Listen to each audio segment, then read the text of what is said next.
ବଲ୍ଲଭ ଶବ୍ଦର ଅର୍ଥ ବନ୍ଧୁ। ତାହେଲେ ବନ୍ଧୁ କିଏ ଏଇଠି? ପୁରୀର ଜଗନ୍ନାଥ ବଲ୍ଲଭ ମଠ। ଜଗନ୍ନାଥ ବଲ୍ଲଭ ଉଦ୍ୟାନ ମଧ୍ୟରେ ଏହି ମଠ ଅଛି। ତେବେ ଏହି ବଲ୍ଲଭକୁ ମହାପ୍ରଭୁ ଜଗନ୍ନାଥଙ୍କର ବିଗ୍ରହମାନେ ଆସିଥାନ୍ତି ନିଜ ଲୀଳାଖେଳ କରିବା ପାଇଁ। ତେବେ କ'ଣ ରହିଛି ଏହି ବଲ୍ଲଭ ଶବ୍ଦର ଅର୍ଥ, ଆସନ୍ତୁ ଜାଣିବା।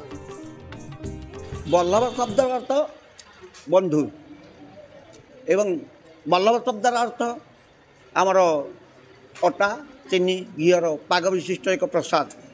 ବଲ୍ଲଭ ଶବ୍ଦର ଅର୍ଥ ଲିଆରେ ଗୁଡ଼ ଆଉ ଜୁଆଣି ନଡ଼ିଆ ଏସବୁ ମିଶ୍ରିତ ଘୃତ ଏସବୁ ମିଶ୍ରିତ ପାଗ ବଲ୍ଲଭ। କିନ୍ତୁ ଏଠି ଯେଉଁ ବଲ୍ଲଭ ଶବ୍ଦର ଅର୍ଥ ପ୍ରୟୋଗ ହେଉଛି ଜଗନ୍ନାଥ ବଲ୍ଲଭ ଉଦ୍ୟାନ। ଏ ଜଗନ୍ନାଥ ବଲ୍ଲଭ ଉଦ୍ୟାନର ଏ ହେଉଛି ସାରସ୍ୱତ ବିଷୟ ବା ଆର ମୁଖ୍ୟ କାରଣ। ବଲ୍ଲଭ ଶବ୍ଦର ଅର୍ଥ ମୁଖ୍ୟ କାରଣ ହେଉଛି ରାୟ ରାମାନନ୍ଦଙ୍କର ଲିଖିତ ଜଗନ୍ନାଥ ବଲ୍ଲଭ ନାଟକ। ଇଏ ହେଉଛି ଗୋଟିଏ ପଏଣ୍ଟ। ଦ୍ୱିତୀୟ ପଏଣ୍ଟ, ବଲ୍ଲଭ ଯେଉଁ ମହାପ୍ରଭୁ ଜଗନ୍ନାଥଙ୍କର ସକାଳର ଯେଉଁ ବଲ୍ଲଭ ଭୋଗ କରାଯାଏ, ସ୍ନାନ ଅବକାଶ ପରେ ମହାପ୍ରଭୁ ଯେଉଁ ଜଳ ମାନେ ଆମର ଜଳଖିଆ ଖାଆନ୍ତି, ଏଇ ଜଳଖିଆକୁ ଆମର ଏଠୁ ବଲ୍ଲଭ କୁଆମଣ୍ଡା ଦହି ପଇଡ଼ ମାଖନ ଏସବୁ ପ୍ରଭୁଙ୍କ ପାଖକୁ ଯାଏ ଲାଗିବେ ବଲ୍ଲଭ। ତୃତୀୟ ପଏଣ୍ଟ, ବଲ୍ଲଭ ଶବ୍ଦର ଅର୍ଥ ବନ୍ଧୁ। ତାହେଲେ ବନ୍ଧୁ କିଏ ଏଇଠି? ନା ବନ୍ଧୁ ହେଉଛନ୍ତି ଯୁଗ ଅବତାରେ ସତ୍ୟ ତ୍ରେତା ଦ୍ୱାପର କଳି। ତ୍ରେତୟାରେ ପ୍ରଭୁ ଯେତେବେଳେ ରାବଣ ସୀତାଙ୍କୁ ହରଣ କରି ନେଇଥିଲା, ସେହି ସମୟରେ ପ୍ରଭୁ ରାମଚନ୍ଦ୍ର ସୁଗ୍ରୀବଙ୍କ ସହିତ ମୈତ୍ରତା ସ୍ଥାପନ କରିଥିଲେ। ଅଗ୍ନି ସ୍ଥାପନ କରି 10 ଦିଗପାଳଙ୍କୁ ସାକ୍ଷୀ ରଖି ବନ୍ଧୁତାରେ ସେ ଆବଦ୍ଧ ହୋଇଥିଲେ ଯେ ବନ୍ଧୁ ଏ ବନ୍ଧୁତ୍ୱ ମୋର ଯୁଗ ଯୁଗ ପାଇଁ କାଳ କାଳ ପାଇଁ ରହିଲା। ଏ ବନ୍ଧୁତ୍ୱରେ କେବେ ମାନେ କୌଣସି କାଳିମା ଲାଗିବ ନାହିଁ। ତେଣୁ ମହାରାଜ ସୁଗ୍ରୀବ କିଷ୍କିନ୍ଧା କଟକ ରାଜା ମହାପ୍ରଭୁ ରାମଚନ୍ଦ୍ର ତାକୁ ବାଳିକୁ ନିଧନ କଲା ପରେ ସୀତାକୁ ଆଣି ସାରିଲା ପରେ ତାଙ୍କୁ କ'ଣ କିଷ୍କିନ୍ଧା ରାଜ୍ୟାଭିଷେକ କରିଥିଲେ। এই রাজ্যাভিষেক সময় প্রভু তাঁর বন্ধু হিসাবে রাজ্য অভিষেকরে তাঁকু নিজে অভিষিক্ত করাইলে।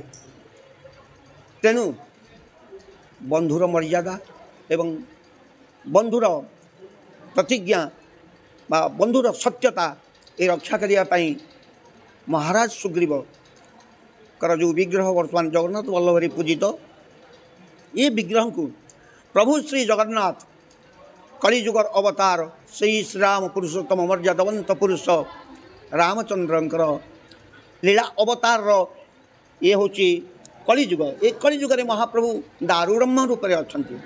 ये दारुब्रह्म रूप से जिते महाप्रभु विद्यमान हुंती बा महाप्रभुंर लीला क्षेत्र को आसती, ये लीलाभूमि जगन्नाथ बल्लभ उद्यान को आसती, से महाप्रभु कौन करती ना बंधु को निमंत्रण पत्र दियंती। से निमंत्रण कि प्रकार ना प्रभु मो शरीर बा मु ग्रहण करिथिबा जो पुष्पमाल मु तुमको बंधुत्वार सहित प्रेरण कले सादरे ग्रहण करिवे। आमर पंडा सामंती प्रभुंकर शरीर फूलमाला को बा पुष्पमाला को नहीं प्रसादमाला को नहीं आमर महाराज सुग्रीव को अर्पण करती एवं अर्पण परे बंधुत्वर स्नेह बंधुत्वर कौन उल्लास माने प्रभु जापे। आमे सीना मानव आमे सीना ब्रह्म देखिपारे किंतु ब्रह्मर सहित ब्रह्मर निश्चय साक्षात हो। तेणु से प्रभु महाराज सुग्रीव प्रभु के से दर्शन करती एवं तांकर साहाय्य बा प्रभुंकर जहाँ आवश्यक सी आसी पूरण करुवे। ये हूँ माने सात्विक मत। ये सात्विक मत प्रभु प्रभु सहित कई प्रकार लीला चली ये मानव बा कमी जान किंतु ये आज्ञामाल प्रभु के पाखु जाए बंधु हिसाब से जे मु तुमको निमंत्रण कली आस ये करने आसी ये लीला करने आसी तुम ये आसतु गार्ड सिक्यूरीटी बंधु यही सब अर्थरे माने गुड़ा सब प्रযোज्य।